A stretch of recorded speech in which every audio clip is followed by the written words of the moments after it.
आज के सम्मान समारोह में हमारे मंच पर आसीन हमारे साथ डॉक्टर विश्वनाथ जी मेघवाल, पूर्व संसदीय सचिव, धर्मपाल जी, दौलत जी सारण, महावीर जी, भूप जी और अन्य जितने भी हैं अतिथि सम्मानित मंच और मेरे सामने बैठे पिता तुल्य बुजुर्गण और युवा साथी। बातें हो चुकी है, करीब करीब विश्वनाथ जी ने काफी कुछ विस्तार से समझा दिया है। मैं आपको दो चार चीजें कहूंगा कि कांग्रेस का जो कुशासन, कांग्रेस राज के 2 साल का आकलन करने की जिम्मेदारी आपकी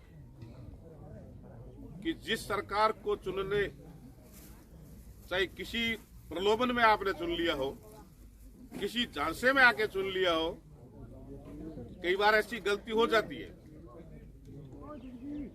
मैं आपको कभी इतिहास में स्टूडेंट होंगे कि जब हम इतिहास पढ़ते हैं तो इस देश में 2 दलित नेता हुआ करते हैं। एक इंडिया में रह गए, वो तो भगवान बन गए, और एक पाकिस्तान चले गए और वो गुमनामी की जिंदगी में जिए। मैं बता क्यों रहा हूं, कई बार प्रलोभन बड़ा होता है और प्रलोभन देकर उनको लेके पाकिस्तान जिन्ना, क्योंकि उस समय पाकिस्तान की जो जनसंख्या थी वो इतनी नहीं हो पा रही थी जिससे एक देश अलग बन सके। लेकिन किसी कारणवश पढ़े लिखे की भी अक्ल निकाली जा सकती है और उस समय अक्ल निकाल कर उनको वहां ले गए और वहां उनको कानून मंत्री बना दिया। हमारे यहाँ भी डॉक्टर BR अम्बेडकर उस समय कानून मंत्री बन गए। लेकिन उन्होंने 6 साल के बाद में देश छोड़ना पड़ा। वहां जब देखा अत्याचार बहुत ज्यादा हो रहे हैं, क्योंकि जब किसी धर्म पर आधारित कोई देश बनता है तो उसमें अत्याचार बहुत ज्यादा होता है। तो कहने का मतलब ये है कि कांग्रेस का जो राज था, कांग्रेस ने उस समय प्रलोभन दिए, चाहे आपके कर्जे माफ कर देंगे, युवाओं को नौकरी देंगे, बेरोजगारियों को बता देंगे, कुछ भी प्रलोभन दिए होंगे और हम लोग सब शामिल है, क्योंकि राजस्थान की जनता का जनादेश था और उस जनादेश में हमने राजस्थान की सरकार चुनी। चाहे सीटें उनकी 99 आई और हमारी 73 आई या 72 आई, जो भी आई, और उस कारण से कांग्रेस की सरकार बनी। और कांग्रेस की सरकार का मुखिया का पहला दायित्व ये बनता है कि राजस्थान की जनता का कल्याणकारी योजनाओं में मैं भला करूं और आपको कोई परेशानी नहीं दूं। लेकिन जब से सरकार बनी है, ऐसा कोई काम आपके लिए नहीं किया है जिसको मैं यहाँ खड़ा होके आपके बीच में बोल सकूं या आप मुझे बता सको कि ये इस सरकार ने कोई काम किया है। सरकार ने अगर कोई काम किया है तो सरकार बचाने का काम किया है। श्री अशोक गहलोत ने एकमात्र एजेंडा है इस सरकार का कि सरकार कैसे बचे हमारी, उसके अलावा कोई काम नहीं करना है। हमारे MLA कैसे घुस रहे, हमारे MLA कैसे घुस रहे, उनको भ्रष्टाचार की पूरी छूट दे रखी है कि तुम चाहो कुछ भी करो, कुछ भी करो, तुम्हारे को कोई मतलब परेशानी नहीं होगी और तुम्हें पूरी छूट है।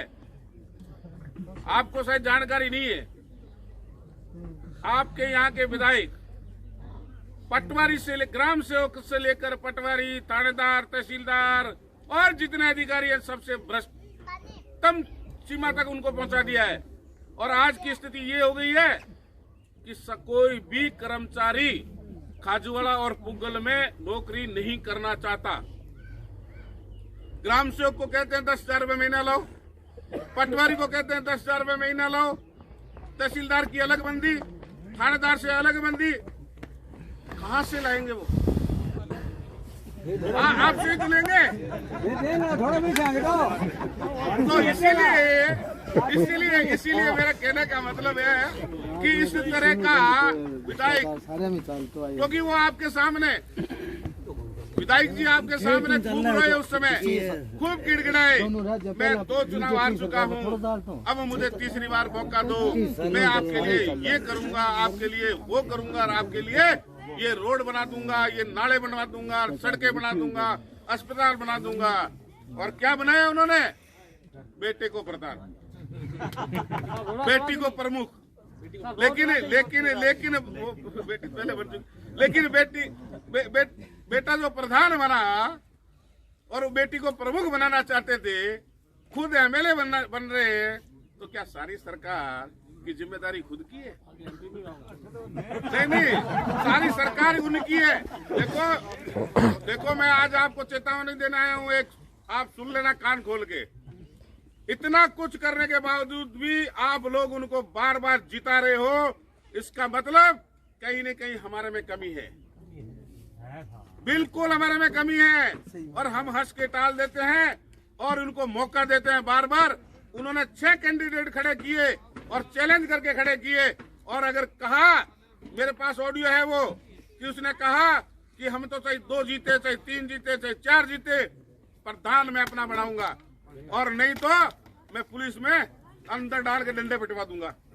अगर फिर भी जनता अगर समझ नहीं रही है, फिर भी जनता अगर उनको सारा बेटे को भी जिता रही है, पत्नी को भी जिता रहे हैं, सासू को भी जिता रहे हैं, बेटे को भी जिता रहे हैं, और ड्राइवर को भी जिता रहे हैं, तो जनता को तो समझदार कब होना पड़ेगा, है?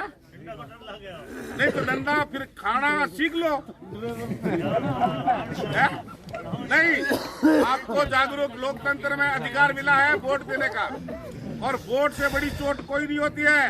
अगर आप इस चुनाव में अगर जितने भी लोगों ने गलती की है, अगर वो चोट दे देते इसको, तो इनकी भी आंख खुल जाती, और आंख खुलती तो 3 साल में, जो बचे हुए 3 साल है, आपके लिए काम करने का प्रयास करते। अब वो धंधे होके चलेंगे, क्योंकि उनको पता है ये जनता तो कुछ करती नहीं है, क्योंकि मैंने 6 खड़े किए, 6 के 6 जीत गए, अब क्या है, मैं दोबारा जीत जाऊंगा। तो अपने को ये जनता में जागरूकता पैदा का काम करना पड़ेगा कि ये जो विधायक है, जिसको गलती से आप लोगों ने चुन लिया, उसको हराने का काम भी अब एक ठेके के रूप में, एक मिशन के रूप में, एक आंदोलन के रूप में आपको लेना पड़ेगा। अन्यथा नहीं तो ये एक फोड़ा है अभी तो, और ये फोड़ा अगर कैंसर बन गया ना, तो उसका कोई इलाज नहीं है इस देश में। ध्यान रखना, इस वर्ल्ड में, विश्व में कहीं इलाज नहीं है। इसलिए मैं पुनः आपको कह रहा हूँ कि कांग्रेस के कुशासन को, विधायक के कुशासन को, इस भ्रष्टाचार को खत्म करने का ये पीड़ा यहाँ से आंदोलन के रूप में आप लेकर चले। जय हिंद, जय भारत। आपने हमारा सम्मान किया, इसके लिए पुनः आपका मैं तहे दिल से आभार व्यक्त करता हूँ। जय हिंद, जय भारत।